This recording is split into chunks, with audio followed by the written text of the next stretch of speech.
Welcome to the Nevis Newscast for Tuesday, April 29th, 2025. I am Bronte Swanston Hendrickson. 16 persons have received certification in emergency shelter management following 2 days of training facilitated by the Nevis Disaster Management Department. The training came ahead of the official start of the 2025 Atlantic hurricane season on June 1st. The Disaster Management Department has officially commenced preparations for the upcoming 2025 Atlantic hurricane season. Early predictions from the Colorado State University suggest an above-average hurricane season with 19 named storms. 9 could become hurricanes, 4 of which could become major hurricanes. As part of the disaster management efforts, emergency shelters have been thoroughly inspected and necessary remedial repairs are being currently undertaken to ensure their readiness. Shelter and management training. We are pleased to announce that shelter and shelter management training has been successfully completed. That was done 24th to 25th April, with 16 individuals receiving comprehensive training. This initiative is crucial for ensuring that our shelters are managed effectively during emergencies. At his April 28th press conference, Premier, the Honorable Mark Brantley, also disclosed that the Nevis Disaster Management Department has also completed a school safety training for early childhood educators on April 7th and 8th. This training aims to enhance the safety protocols in schools, ensuring the well-being of our youngest and most vulnerable citizens during hurricane events. Looking ahead, the Nevis Disaster Management will conduct training for individuals responsible for initial damage assessment and damage assessment needs analysis during the month of May. This training is vital for accurately assessing the impact of hurricanes on the productive and social sectors and determining the necessary responses. We appreciate very much the community's support and cooperation as we work diligently to prepare for the hurricane season. Together we can ensure the safety and resilience of Nevis. Let me go on record, members of the press and public, to congratulate the Honorable Spencer Brand on his leadership and, of course, Mr. Brian Dyer on his leadership at disaster management, because, as you can tell, Nevis is out of the blocks early. Each year we ensure that from very early in the year we start the necessary preparations. We prepare, and we pray to God that we won't need to utilize what we have prepared for, but we prepare. And of course, we ensure each year that we are in an advanced state of readiness for any storm or other natural disaster that will come. But we pray, and we invite everyone to pray, that we will again this year be saved the ravages of any storms or other natural disaster. Premier of Nevis, the Honorable Mark Brantley. Minister of Labour, the Honorable Spencer Brand, says this year's theme for World Day for Safety and Health at Work emphasizes the transformative potential of technology in creating safer, healthier work environments. The 2025 theme is Revolutionizing Health and Safety, the Role of Artificial Intelligence, AI, and Digitalization at Work. AI algorithms can analyze historical data on workplace accidents to identify patterns and predict where risks are likely to occur. This proactive approach can shift our focus from reactive measures, that is, dealing with accidents after they happen, to preventative strategies that can save lives and reduce injuries. For example, the number of accidents on the job formally reported at the Department of Labor for 2024 stands at a total of 8. The period January to March 2025 is 4. The Social Security Office informed that for 2024, there were 71 employment injuries claims, and for the period January to March 2025, a total of 22. These are numbers for concern, and we must do more to mitigate against such accidents and injuries. I am persuaded that AI-powered tools can streamline reporting processes. With the integration of digital platforms, employees can easily report unsafe conditions or near-miss incidents in real time.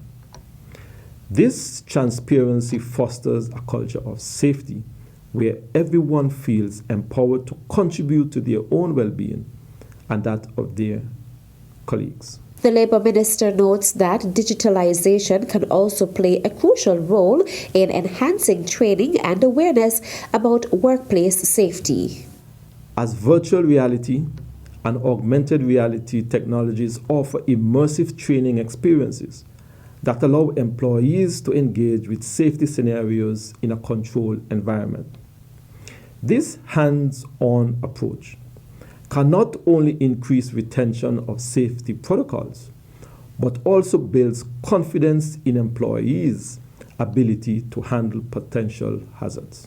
Another exciting development in global workplace safety is the use of wearable technology to monitor employee health and safety in real time. Devices equipped with sensors can track vital signs, fatigue levels, and environmental conditions, sending alerts when conditions become unsafe. As we seek to build a culture of safety through collaboration, the advancement in AI and digitalization are promising. However, we must remember that technology alone cannot create a safe workplace. It is essential to foster a culture of safety that encourages open communication, collaboration, and continuous improvement. World Day for Safety and Health at Work is observed annually on April 28th. It promotes the prevention of occupational accidents and diseases globally. Still to come. This construction site is another indication that our local investors has in the confidence of the government to be making this kind of investment here on the island of Nevis. The details when we return.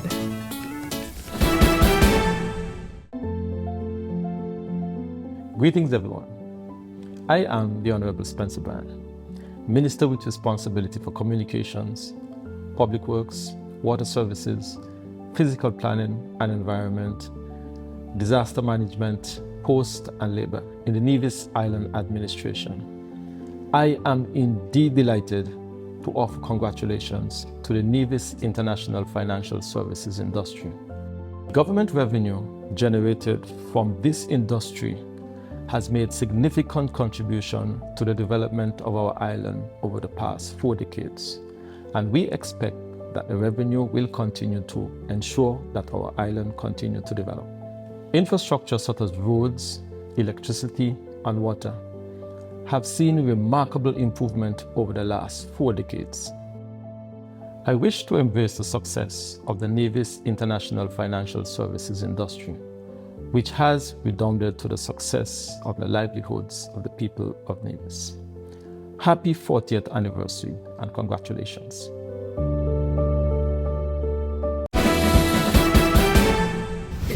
Welcome back. We are here in the heart of Stony Grove in my constituency, where there is another construction site that has been somewhat secluded from the general public. And I felt that it was necessary and important to give the public an idea as to what was happening here in Stony Grove. Today I am joined by Mr. Ralston Williams, the site supervisor of the construction work that is taking place here, owned by the Lescott family of Ramsbury from Charlestown. And I feel that this is an important development in the constituency, because I believe that it will give another opportunity for our residents to have an opportunity for employment. The Honourable Spencer Brand, Minister of Labour in the Nevis Island Administration and area representative for the St. Paul's Parish, visited the construction site on Monday, April 28th.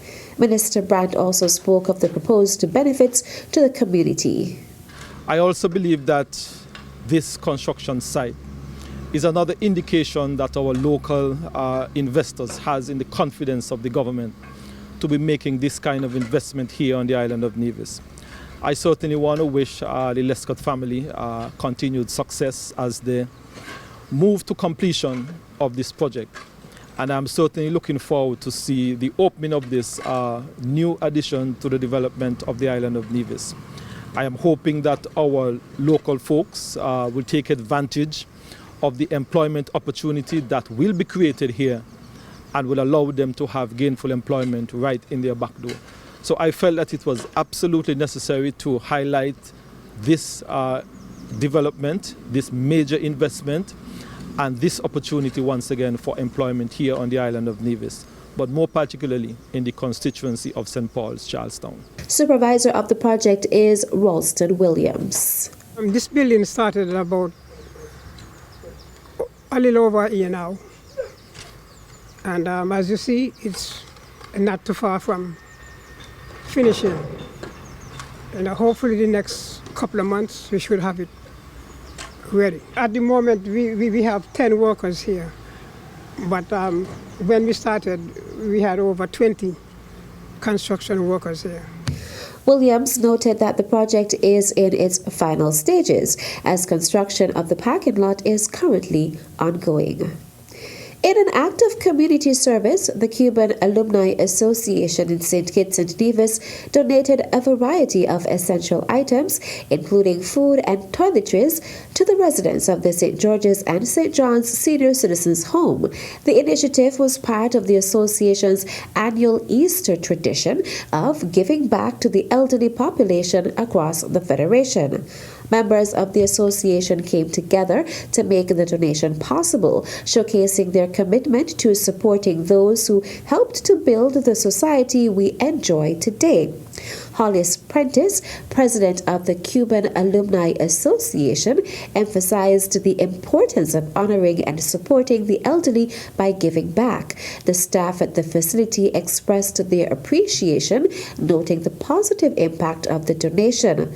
The Cuban Alumni Association is encouraging others to support the work of the Anglican Church in caring for the elderly.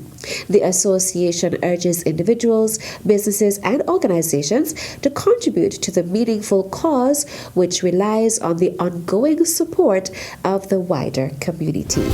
And that's it for this edition of the Nevis Newscast. On behalf of all of us here at the Department of Information, I am Bronte Swanston Hendrickson. Thank you for viewing.